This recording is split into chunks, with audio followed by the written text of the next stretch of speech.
Salut copain, ça joue bien. Voilà, je crois que j'ai trouvé la façon plus claire d'expliquer, si j'essaye d'expliquer depuis 2 jours, comme quoi le gouvernement français, les Français ne sont plus légitimes sur leur terre, parce que votre terre c'est l'Europe. Vous ne deviez plus dire je suis français, vous devez dire je suis européen. Mais vu que vous avez dit non, la création de l'Europe, elle date d'après la Deuxième Guerre mondiale. C'est le résultat des guerres mondiales, c'est l'Europe, la création de l'Europe. Maintenant, on est 80 ans après. C'est-à-dire que si tu regardes les cartes, avant la Première Guerre mondiale, comment étaient les cartes de l'Europe? Il n'y avait pas les nations, c'était pas comme aujourd'hui. Il y avait l'Empire allemand qui s'étendait, l'Allemagne, la Pologne, ça s'appelait pas la Pologne, c'était les Prusses.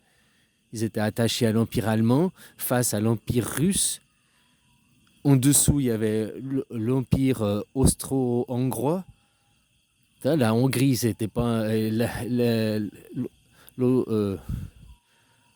L'Autriche, c'était pas deux pays séparés, c'était qu'un empire. L'Italie, un autre empire. La France, un autre empire. L'Espagne, un empire. L'Italie, un empire. C'était des empires, c'était des royautés avant. Avant la Première Guerre mondiale.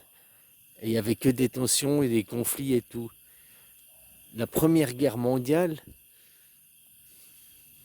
il n'y a eu qu'une seule guerre. Après, on nous explique Première Guerre mondiale. Mais laisse-moi finir mon développement.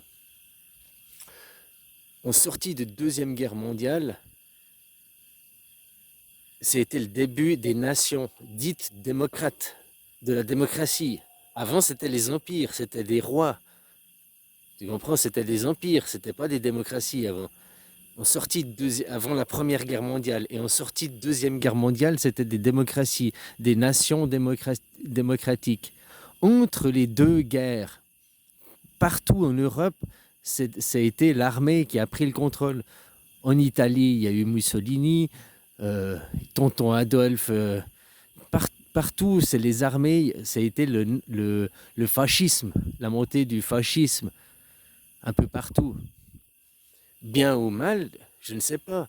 C'est ce qui risque de se passer aujourd'hui, encore pendant les 20 ans à venir. Pourquoi? Pour faire un état de transition. Tu ne passes pas d'un empire, d'un système empirique, d'un système monarchique à un système démocrate comme ça. L'année prochaine, c'est bon les gars, tous les représentants ils sont formés, les gens à l'école sont formés, les enseignants à l'école sont formés.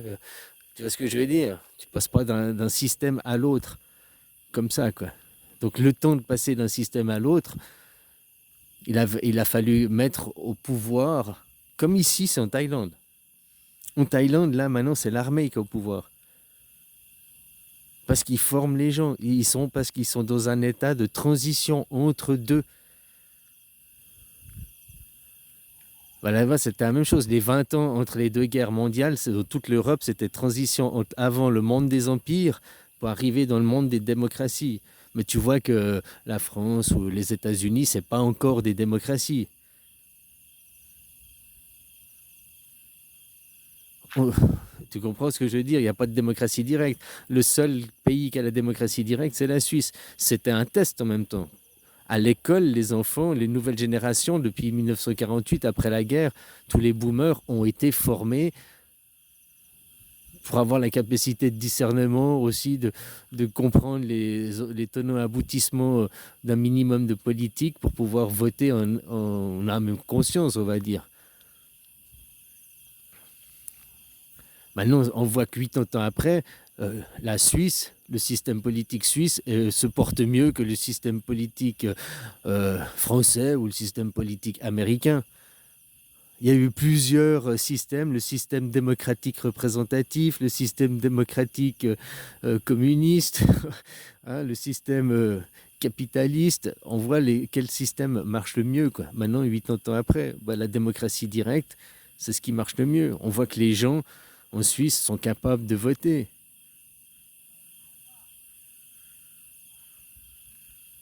Ils ne votent pas que dans les intérêts du peuple. Hein. Quand on leur demande de voter, voulez-vous une semaine de vacances de plus, ils ont voté non. par exemple. En France, ils voudraient encore moins que 35 heures. En Suisse, non, parce qu'on sait qu'aussi, la force du travail, si tu produis moins, donc il y a moins d'argent. C'est aussi simple que ça, quoi. Donc les gens, les travailleurs, ils sont aussi formés, ils sont aussi conscients des choses, tu comprends? Alors voilà, maintenant ce système, il fonctionne, ça va être mis en place partout. C'est l'Europe, mais l'Europe, pour l'instant, elle est juste... Les nations se sont unies, ils ont fait les papiers, ils ont fait la paperasse. Maintenant, il faut faire finir la concrétisation de cette Europe. L'idée de créer une Europe unie, ça vient depuis que les empires ont été détruits. L'empire russe n'existe plus, l'empire allemand n'existe plus, l'empire français n'existe plus. Maintenant, c'est l'unir pour l'Europe. Qui avait voulu réunir l'Europe? Bah, à l'époque, il y avait Jules César qui avait construit l'empire romain. Puis qui avait ces idées de reconstruire un empire romain, de réunifier l'Europe? Eh ben, tonton Adolphe, il avait ses idées, c'est ses idées aussi. Donc on dit il a perdu la guerre, oui, on le met comme bouc émissaire, comme on fait avec Jésus-Christ, comme ça, il est mort, c'est lui qui a fait le mal. On ne dit pas, ah, c'était l'Empire russe. Ouais, mais dans l'Empire russe, je sais pas, tu regardes les camps d'extermination, ils n'étaient pas partout dans l'Empire russe. Ils étaient vraiment à un endroit, quoi. Il y avait seulement 6 camps d'extermination où ils faisaient les pires atrocités et c'était tous à un endroit. Est-ce que c'était tout l'Empire russe, tous les Allemands qu'on peut accuser, ou bien c'était spécifiquement à une région qu'il y avait des gens? Je ne sais pas, tu comprends? Le fait, c'est que maintenant il est parti, il n'est plus là, lui. C'est de sa faute, on l'accuse lui, c'est le bouc émissaire. Mais maintenant, l'idéologie qu'il a implantée, réunifier l'Europe, créer le national-socialisme,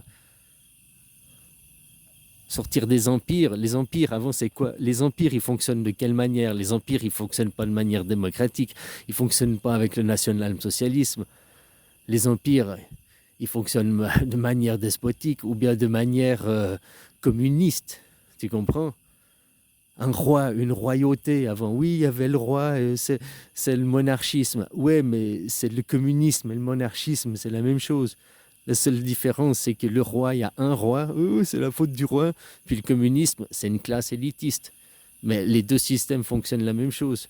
Tu ramènes les sous pour une classe élitiste, quoi, ou bien pour le roi. Le roi n'était pas tout seul, il y avait sa cour, la cour du roi. Hein. Donc en France, ça fonctionne toujours comme ça. Alors que Macron, si vous étiez vraiment rentré dans l'Europe, Macron, il n'a plus lieu d'être président, puisque ton président, c'est Bruxelles, c'est l'Europe. En Suisse, les cantons, ils ont un parlement, il y a un congrès, il y a des députés, machin, mais il n'y a pas un chef du canton, quoi. Enfin, un représentant, oui, mais un vrai chef, machin et tout, il n'y a pas, quoi. Le chef du canton, c'est l'administration, c'est le même modèle que la Suisse, quoi. Le chef de la Suisse, il n'y a pas un président. Le chef de la Suisse, c'est le...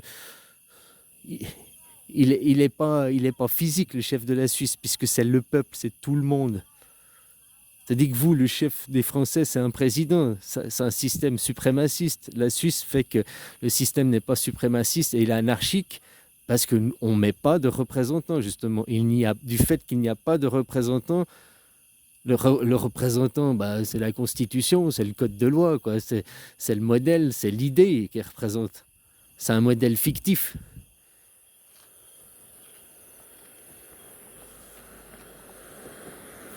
Alors voilà, la meilleure façon que j'ai... Ah voilà, c'est encore une meilleure... Comme je viens de penser là, c'est encore une meilleure idée que les entreprises. Autrement, c'est la même chose. Il y a eu une entreprise qui a racheté, c'est l'Europe. Et puis vous, on vous a dit, vous voulez travailler avec l'Europe? Vous avez dit non. Maintenant, vous faites quoi sur les terres de l'Europe alors que vous ne voulez pas être dans l'Europe?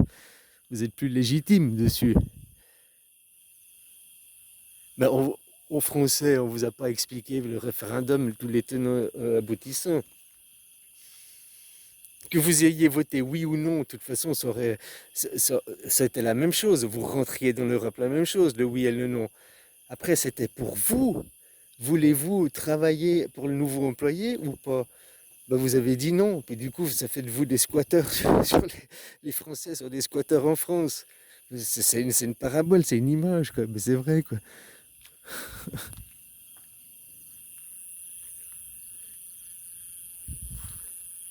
Les terres se sont unies, les nations se sont unies, mais les peuples, comme par exemple le peuple français, a dit non, nous on veut pas s'unir, nous on reste à l'écart.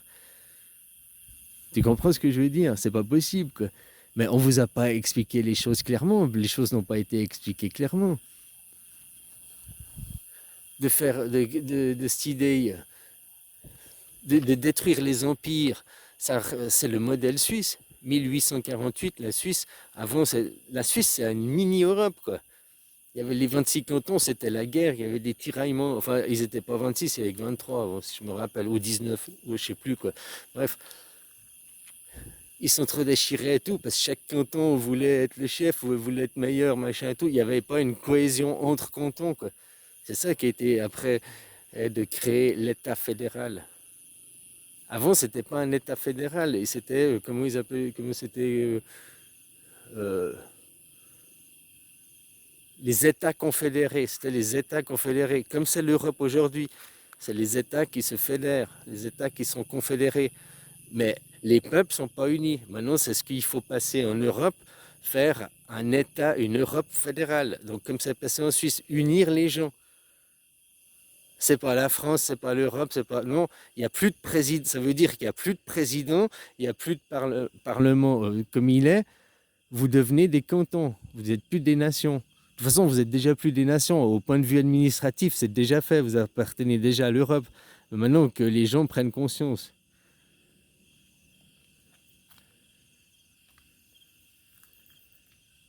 Et ça s'est passé il y a 100 ans en arrière. 1848, c'était le modèle suisse. 100 ans après, ça s'est appliqué à l'Europe.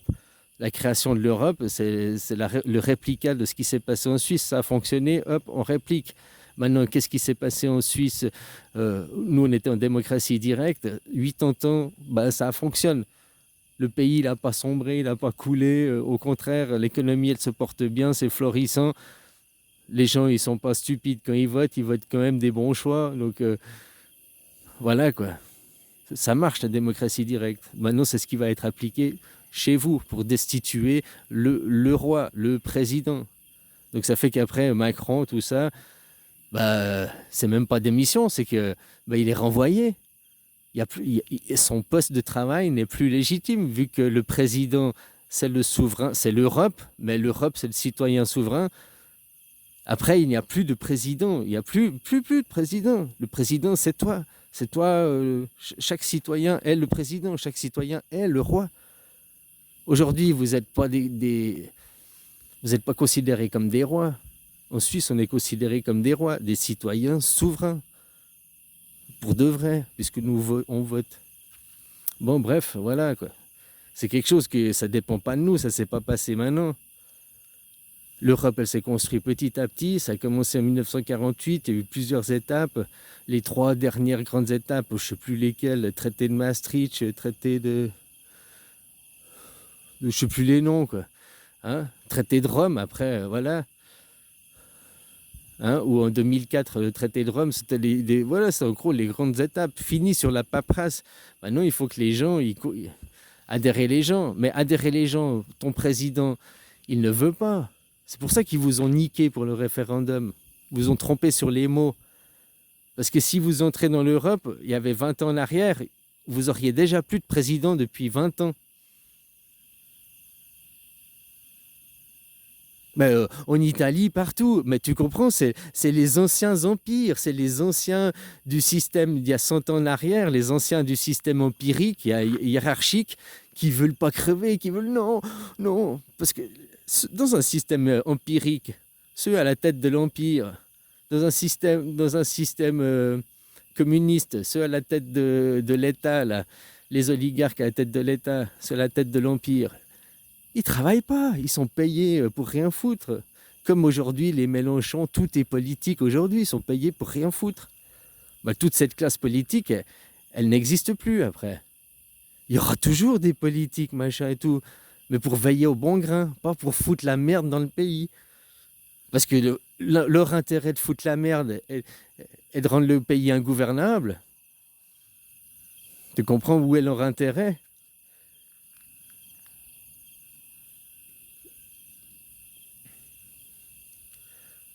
Alors voilà, quoi. C'est quelque chose qui s'est fait entre deux guerres.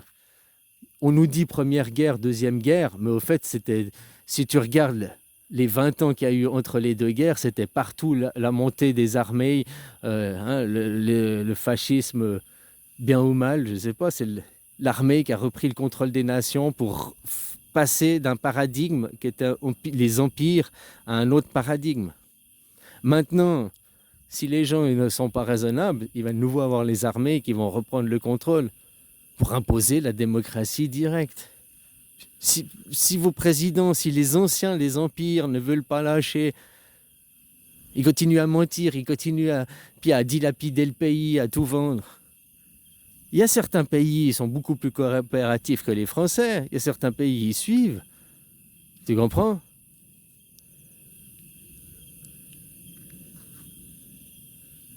Allez, bisous.